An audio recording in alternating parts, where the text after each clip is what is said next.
Semua Melayu, waktu solat ni kau kena masuk bagi apa? Kopiah. Sebab tu aku cakap, kalau compare antara semua negara, Malaysia ni antara negara yang bersatu dan juga stabil, harmoni lah compare negara-negara lain kan. Sedangkan Malaysia ni tak pernah cari pasal dengan negara luar. Masing-masing cuba nak fitnah, nak buruk-burukkan, nak buat cerita yang tak betul.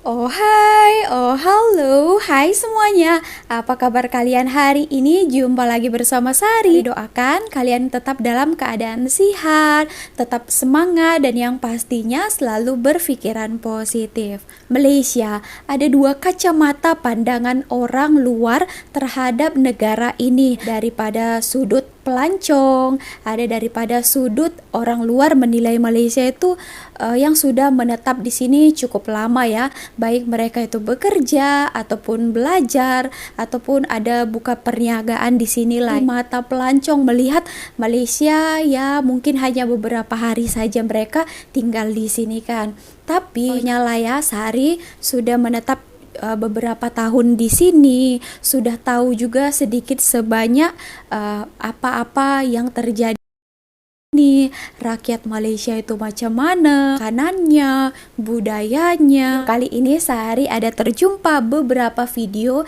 dan Sari sangat bersetuju dengan statement fakta yang mereka berikan. That's why itu yang Sari akan sharing kepada teman-teman semuanya. Bila kau seorang Cina dan kau keluar dengan geng kau semua Melayu, waktu solat ni kau kena masuk masjid dan tunggu dia orang solat di luar masjid. Lepas tu kawan kau keluar dari masjid, bagi apa? Kopiah.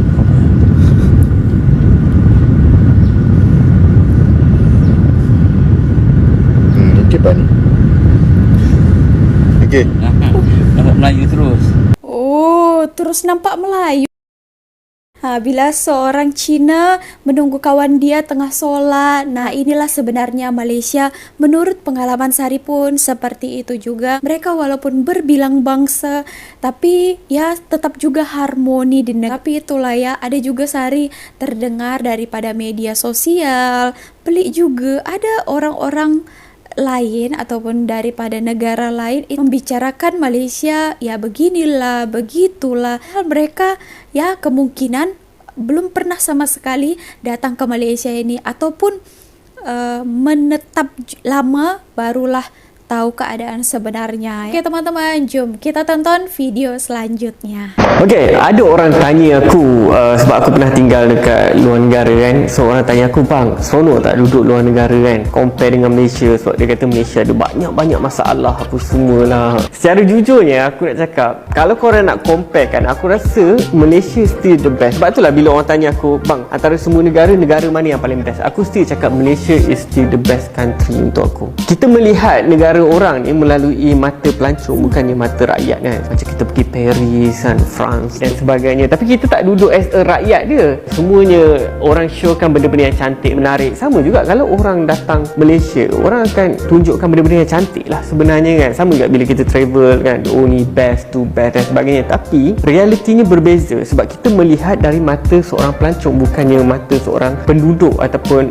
rakyat mereka sendiri. Sebab tu aku cakap, kalau compare antara semua negara, Malaysia ni antara negara yang bersatu dan juga stabil, harmoni lah compare negara-negara lain kan. Kita patut bersyukur sebenarnya sebab Malaysia ni kita bukannya berada di dalam negara yang kancah peperangan. Sebagai contoh kita ambil Russia, Ukraine, France pun sekarang tengah demo dan sebagainya apa semua. Sebab tu aku cakap Malaysia ni is still the best country, masih aman.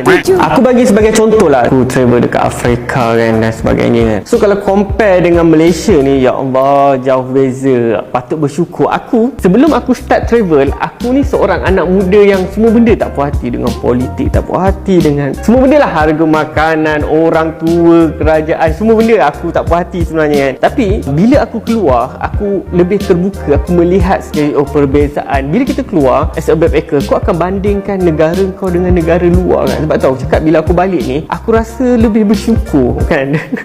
Tapi mungkin sebab dulu muda kot kan. Muda dan bodoh ni memang tak dapat dipisahkan kan. Kau rasa nak rebel je, semua benda kau tak puas hati. Tapi bila kau keluar, baru kau tahu erti kesyukuran tu macam mana. Aku rasa yang menyebabkan Malaysia ni still the best adalah keharmonian lah. Kalau kau nak tanya aku keharmonian tu maksud aku, kau bayangkan kita ada macam-macam bangsa kan. Kita ambil main je lah, Melayu, Cina, India kan. Tapi kita still boleh duduk satu meja, kita still boleh bekerja bersama-sama, kita lepak mamak sama-sama. So sebab tahu kata bersatu tu, bila kita bersatu tu kita membuild up keharmonian Malaysia yang negara lain pun tak ada. Sebab tahu cakap aku sangat bersyukur bila aku travel, bila orang tanya aku where are you from, aku akan dengan proud gila aku akan cakap from Malaysia kan. Sebab tu bila ada macam isu, banyak je sebenarnya isu sekarang macam resis, orang tak puas hati, demo dan sebagainya, aku just senyum lah sebab aku dah melalui fasa tu. Aku dah tahu fasa muda aku macam mana. Tapi itu yang memupuk dan membuild up diri aku yang sekarang ni. Kalau aku tak travel, aku rasa aku masih tersekat dan ditakut lama lah macam tu kan. So bila aku travel ni, aku terbuka mata, aku lihat sendiri tentang, yelah sebenarnya tak ada satu negara pun yang perfect kan. So maksud dia is a macam-macam konflik yang berlaku di setiap negara. Cuma yang aku boleh kata Malaysia is much better compare dengan negara-negara lain. Itu reality yang mula aku susah nak accept lah. Tapi lama-lama sebenarnya betul kan, realitinya begitu. Aku rasa sebagai seorang rakyat Malaysia tu, kau patut berbangga lah lahir dekat Malaysia kan. Dan kau jangan biarkan sesiapa yang merosakkan kestabilan ataupun keharmonian negara kita ni. Sebab if anything berlaku worse, kita semua akan rugi. Personally kalau kau tanya aku tentang kerajaan sekarang, aku rasa is okay je, tak ada masalah. Sebab kalau kau asyik nak ubah kerajaan, jadi macam mana kau nak ada satu negara yang stabil? Itu the problem dia. Sebab kita dah tengok sebelum ni 2018, 2019, 2020, kau ubah. Jadi kau nak melihat negara yang stabil tu susah. Sebab sebuah negara yang stabil dan maju, kalau kau nak bergerak, kau perlukan kerajaan yang solid, kukuh untuk menggerakkan. Sebab kalau kau ubah-ubah, jadi kita akan sangkut dekat situ. Sebab tu aku cakap as a rakyat Malaysia ni, kau patut proud to be Malaysia dan kau banggalah jaga nama baik Malaysia. Nah, itu tadi luahan perasaan daripada salah satu rakyat Malaysia. Katanya dia sangat berbangga dengan Malaysia. Oke, memang ya teman-teman, ada perbezaan daripada kacamata orang luar sebagai pelancong dan juga orang yang dah menetap lama lah di Malaysia. Sudah tahu agak sedikit sebanyak tentang keadaan di sini. Boleh jujur katakan, memang betul apa yang dikatakan beliau ini tadi. Walaupun saya bukan orang Malaysia, tapi saya boleh rasakan juga itu. Karena kita berbaur juga dengan rakyat Malaysia, suami Sari, keluarga juga semuanya adalah. Jadi Sari pun merasakan apa juga yang kalian rasakan. Tapi agak sedikit beda lah ya.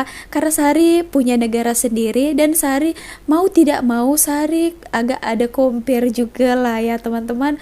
Apa yang baik kita ambil, apa yang buruk kita buang. Nah gitu kan. Orang-orang luar juga ada pelik juga. Kenapa mengatakan Malaysia itu macam-macam ya? Apa mungkin juga mereka yang mengatakan macam-macam pasal Malaysia itu ada yang jealous kan, iri dengan kemajuan Malaysia ini, negara yang kecil juga tapi impactnya kepada dunia itu sangat luar biasa. Oke teman-teman, jom kita tonton video ini. Jangan lupa untuk di subscribe ya, Rais Hamid. Assalamualaikum, salam sejahtera. Salam. Apa hal korang? Selamat kembali ke dalam channel YouTube Rais Hamid Aris TV dan masih lagi bersama dengan YouTuber kegemaran rakyat Malaysia iaitu Rais Hamid. Apa hal korang? Check it out now. Ya berbedu, let's go.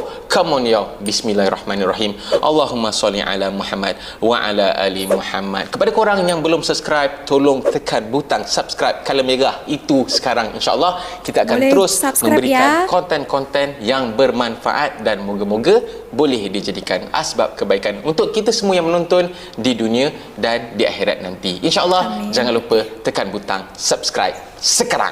Subscribe Bila teman-teman. tiba je bulan 8, tiba je bulan 9, kita masing-masing semua dihujani dengan demam semangat cintakan tanah air kita. Sebab kita tahu bulan 8, bulan 9 nanti kita ada sambutan Hari Kemerdekaan dan juga Hari Malaysia. Ramai-ramailah pakat gantung bendera, radio-radio pun semua main lagu yang ada kena-mengena dengan merdeka dan sebagainya, untuk nak bagi kita semua bertambah lagi semangat untuk cintakan tanah negara, air kita, Malaysia. Kita kena akui zaman sekarang ni adalah zaman social media. Banyak info, banyak maklumat, banyak berita-berita, mostly kita rujuk daripada social media. Tak ada lagi, jarang-jarang orang tengok berita, lepas tu kita buat reference, dapat info tu daripada berita dekat TV. Banyak jugalah bila kita tengok dekat YouTube, dekat Facebook, dekat TikTok, ada segelintir orang-orang dekat sesetengah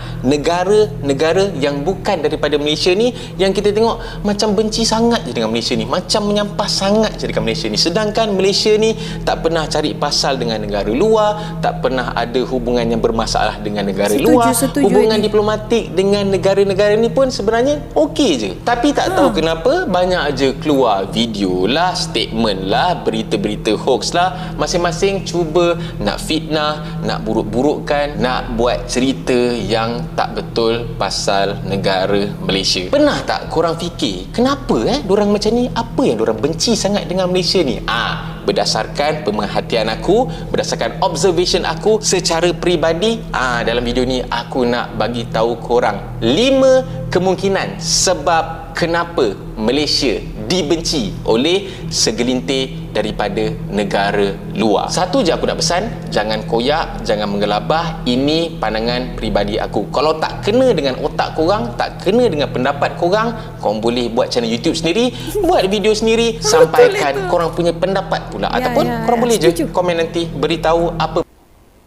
Kita lanjut 5 sebabnya. Tadi katanya ya biasanya kemungkinan tidak suka kepada kita akibat apa? Ya mereka jealous, iri, mereka mau macam kita tapi tidak boleh. Nah gitu ya, salah satu sebabnya menurut Sari.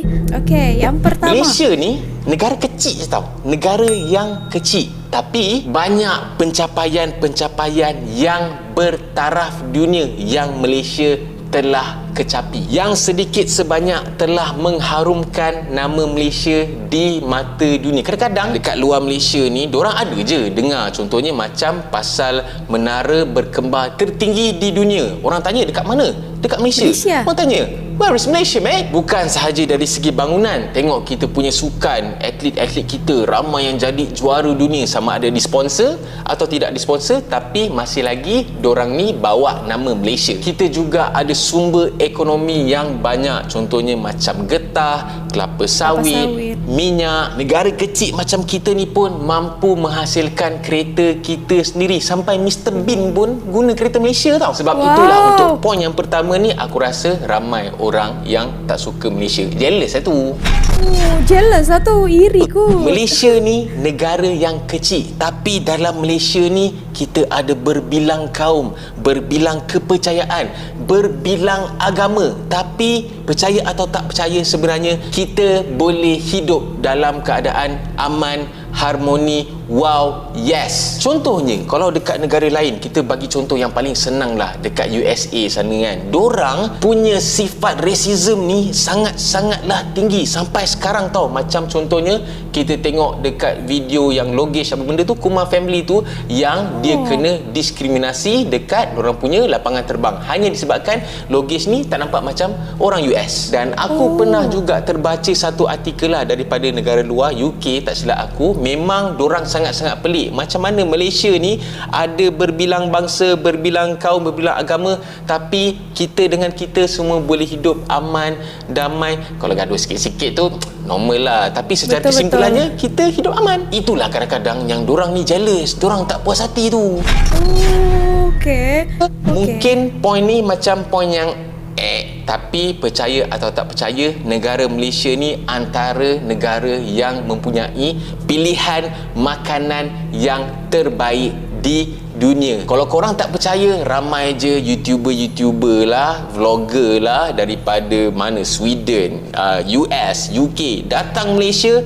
First kali yang dorang nak cuba, yang dorang teruja Makan. nak cuba makanan dekat Malaysia. Sampaikan ada juga yang tak puas hati, ada yang claim, oh makanan ni dorang punya makanan dekat Malaysia ni bukan berasal daripada Malaysia, nak membanding-bandingkan, oh sini punya nasi lemak lagi sedap, sana punya nasi lemak lagi sedap dan sebagainya. Tapi percayalah cakap aku, makanan-makanan dekat Malaysia ni memang unik, memang sangat sedap, dan itulah yang boleh buat kita bangga, dan memang tak boleh compare dengan negara lain. luar. Percaya atau tak percaya, ramai je sebenarnya pelancong yang datang dekat Malaysia semata-mata hanya Makanan. nak rasa makanan dekat Malaysia. Untuk poin yang nombor 3 ni, nasihat aku, kalau tiba-tiba lah ada dengar-dengar macam nak claim makanan tu bukan Malaysia punya, dorang punya, makanan dorang lagi sedap, kita punya tak sedap, abaikan je lah. Kita tahu makanan kita sedap. Case close.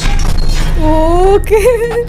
Disebabkan Mantap aku ni bekas penjelasannya. militeri, of course lah aku nak sentuh sikit bab militeri. Kekuatan tentera kita adalah di antara yang terbaik di dunia. Sebagai contoh, kita punya komando, pernah ada seorang reviewer ni, dia sendiri cakap kita punya komando adalah nombor 1 di dunia. Mungkin korang antara percaya dengan tidak percaya aku punya statement, mungkin korang juga terpengaruh, terracun dengan video-video dekat internet, pandai-pandai bubuh ranking Malaysia nombor 20 lah, Malaysia nombor 30 lah, sedangkan Siapa itu semua ya? tu dorang dapat data-data, info-info hanya daripada Google je. Kekuatan sebenar, strength sebenar, aset kita apa semua dorang tak tahu. Dan yang Betul. paling mantap sekali sebenarnya adalah dari segi individu anggota tentera tu sendiri, memang kita antara yang terbaik. Aku pun pernah juga cerita dekat korang yang tampal stiker dekat missile head lah. Ada juga orang pernah buat video pasal duit 50 sen bagi kat Sulu dan sebagainya lah. Kekuatan tentera negara Malaysia ni bukan jenis yang semua kita nak publish, semua kita nak tunjuk, Yes, semua kita itu nak show off. Malaysia. Kita buat senyap-senyap je. Dan kena faham juga, kita punya negara ni adalah negara defensif. Tugas tentera kita adalah mempertahankan negara kita, bukan cari pasal, bukan nak pergi berperang dengan negara lain. Kalau waktu aman, kita okey lah. Tapi Yes. jangan cari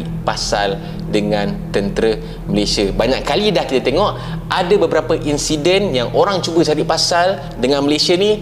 Tengok macam mana tentera kita turun padang.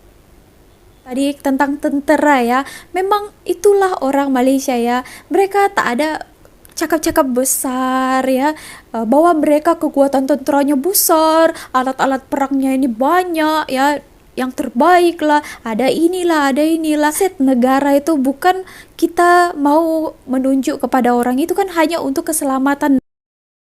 Itu hari pun sehari sangat-sangat terkejut. Memang saking orang Malaysia ini diam-diam ubi berisi. Hari pernah tenggelam kapal Manggala ke? Tiba-tiba Malaysia mengeluarkan kapal untuk membantu ya yang di negara Sari sana. Keluarkannya hanya yang salah satunya saja. Ternyata punya Malaysia yang lebih besar dan lebih kuat lagi. Tapi ya itu untuk menjaga pertahanan negara lah ya, yang dipinjamkan hanya yang sederhananya saja. Dan yang last kali, mungkin korang tak suka dengan aku punya point ni, tapi bila fikir-fikir balik, aku rasa logik lah untuk dijadikan point yang kelima. Kita pernah, aku ulang kita pernah ada pemimpin yang lantang bila nak cakap pasal dunia. Contohnya seperti Tun Mahathir. Korang jangan koyak, ada tahu ada korang yang anti Mahathir, tak suka Mahathir. Aku bukanlah penyokong tega Tun Mahathir, tapi kita kena akuilah, satu masa dulu ketika Tun Mahathir menjadi Perdana Menteri dekat Malaysia ni, Tun Mahathir adalah seorang pemimpin yang berani, yang lantang menyuarakan pendirian pendapat mewakili negara Malaysia. Contohnya pasal Israel. Kau bayangkanlah dekat UN punya meeting lah apa benda tu, selamba je Tun Mahathir mengutuk Israel, mengutuk serangan Israel, mengutuk semualah, dia cakap dia anti-Jew lah dan sebagainya. Sedangkan negara-negara Arab pun ada yang tak berani nak cakap dorang ni anti-Israel. Tapi Tun Mahathir berani, babe. Bukan sahaja dekat conference dunia ni, dekat Temu Bual ke, dekat CNN ke, Al Jazeera Asia ke, CNBC ke, bila orang tanya balik Tun Mahathir, betul ke Tun Mahathir ni cakap dia ni anti-Jew, anti-Israel dan sebagainya? Dia cakap yes, dan dia juga menyuarakan highlight juga kenapa dia benci. Memang atas sebab-sebab yang logik lah, dengan Israel ni menyerang apa semua orang tengah semayang dekat Al-Aqsa tu. Dan aku yakin tak ada orang lain kat dalam dunia ni yang berani, yang lantang menyuarakan pendapat macam Tun Mahathir. Itu satu benda yang aku puji Tun Mahathir. Sampaikan arwah Tok Guru Nick Aziz pun cakap beliau respect dengan satu benda pasal Tun Mahathir ni, yang mana beliau berani menyuarakan beliau anti negara Yahudi laknatullah. Dia lantang menyerang Zionis Yahudi. Ini dia menyebabkan negara Arab semua hormat pada dia, hormat sungguh. Banyak dia pemimpin negara Arab sendiri yang senyap tak mau minta Yahudi, takut itu takut ini sebagainya. Tapi dia antara pemimpin yang bukan orang Arab, pemimpin Melayu, tapi dia tentang sungguh-sungguh perangai Yahudi perangai mereka. Ini menyebabkan nama baik Malaysia ni dia masyhur di kalangan masyarakat. Jadi itulah sahaja sedikit sebanyak yang aku boleh kumpulkan poin-poin kenapa sering kali kita dengar negara-negara luar ada segelintirnya lah memang rasa benci, rasa marah, sikit-sikit tak puas hati dengan negara Malaysia. Dan sebagai rakyat Malaysia, sempena bulan kemerdekaan, bulan kita nak sambut Hari Malaysia ni, kita seharusnya bersyukur. Allah letak kita, Allah bagi kita lahir. Itu tadi 5 sebabnya kenapa negara lain itu ada iri dan benci mungkin terhadap Malaysia. Karena negara kecil tadi dikatakannya, tapi itu dia berisi gitu ya, kecil-kecil cili padi. Nah gitulah. Wow, terbaik ya. Oke teman-teman, so segitu aja video kali ini. Menanggapi tadi atau kalian mau tambahi tadi sebab-sebabnya kenapa orang luar itu membenci dan iri terhadap Malaysia ini. Oke, boleh komen. Terima kasih telah menonton video ini sampai akhir. Sampai jumpa di next videonya with me, Sari. Bye.